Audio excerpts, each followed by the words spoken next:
नमस्कार। आज हम एक बहुत ही प्रभावशाली किताब पर थोड़ी गहराई से बात करने वाले हैं। हाँ, एकहार्ट टॉली की अभी की शक्ति। हमने इसके विश्लेषण को देखा है और कोशिश करेंगे इसके मतलब जो मुख्य विचार हैं, उन्हें समझने की। और ये भी कि क्यों कई लोग मानते हैं कि ये किताब जिंदगी बदल सकती है। बिल्कुल। तो जो स्रोत हमने देखा उसका सार क्या है? यही कि सच्ची शांति और खुशी वो सिर्फ अभी इसी पल में जीने से मिलती है। हाँ, ये सुनने में बहुत सीधा लगता है, पर है बहुत गहरा। हम लोग अक्सर या तो पीछे देखते रहते हैं पुरानी बातों में, या फिर आगे की सोचते रहते हैं, भविष्य की चिंता करते हैं। जबकि सच तो बस यही पल है ना? जो अभी है। अतीत तो जैसा आपने कहा गुजर गया, वो बस याद है। और भविष्य, वो तो अभी आया ही नहीं, वो बस एक ख्याल है। असलियत तो बस ये वर्तमान क्षण है। इसकी शुरुआत एक काफी चौंकाने वाले विचार से होती है। आपका दिमाग नहीं है। ये सुनकर पहले तो लगता है कि अच्छा, अगर हम अपने विचार नहीं है तो फिर हम क्या हैं? सही सवाल है। देखिए, इसका मतलब ये है कि हमारी जो पहचान है, वो हमारे दिमाग में लगातार चल रहे विचारों के शोर से कहीं ज्यादा है, कहीं गहरी है। हम असल में वो चेतना हैं, या कह लीजिए वो जागरूकता, जो इन विचारों को बस देखती है, उनसे अलग होकर। अच्छा। दिक्कत तब आती है जब हम खुद को पूरी तरह इन विचारों से जोड़ लेते हैं। मतलब, हम मानने लगते हैं कि जो मैं सोच रहा हूं बस वही मैं हूं। यहीं से दुख शुरू होता है। समझ रही हूँ। तो फिर इस वर्तमान पल में मतलब विचारों के इस बहाव से निकलकर ठहरा कैसे जाएं? अभी में कैसे आएं? स्रोत कुछ तरीके बताता है? हाँ, बिल्कुल। कुछ आसान अभ्यास हैं। जैसे सबसे आम है अपनी सांस पर ध्यान देना। बस आती जाती सांस को महसूस करना।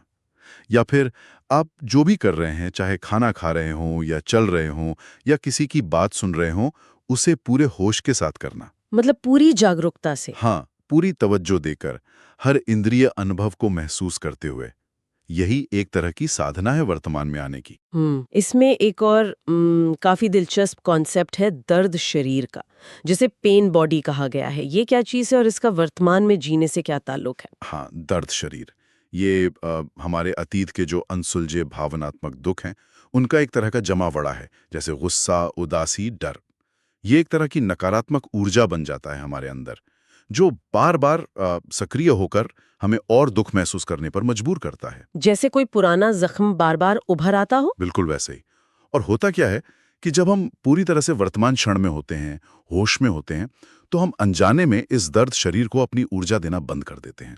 और धीरे-धीरे ये कमजोर पड़ने लगता है, इसका प्रभाव घट जाता है। अच्छा, ये तो हुई अंदर की बात, लेकिन इसका असर हमारे रिश्तों पर भी तो पड़ता होगा।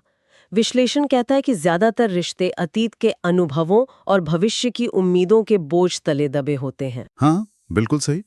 सोचिए ना, जब हम किसी से मिलते हैं, तो अक्सर हम उस व्यक्ति को नहीं देख रहे होते, बल्कि अपने मन में बनी उसकी छवि को देख रहे होते हैं। हाँ, वो छवि जो हमारे पुराने अनुभवों और हमारी भविष्य की उम्मीदों से बनी है। हाँ, लेकिन जब हम हर पल को बिना किसी अपेक्षा के, बिना किसी पुरानी धारणा के जीना सीखते हैं, जैसा कि स्रोत सुझाता है, तो हम दूसरे व्यक्ति को वैसे ही स्वीकार कर पाते हैं, जैसे वे उस क्षण में हैं। बिना किसी जजमेंट के। हाँ, इससे रिश्तों पर से वो अतीत की कड़वाहट या भविष्य की चिंताओं का बोझ हट जाता है।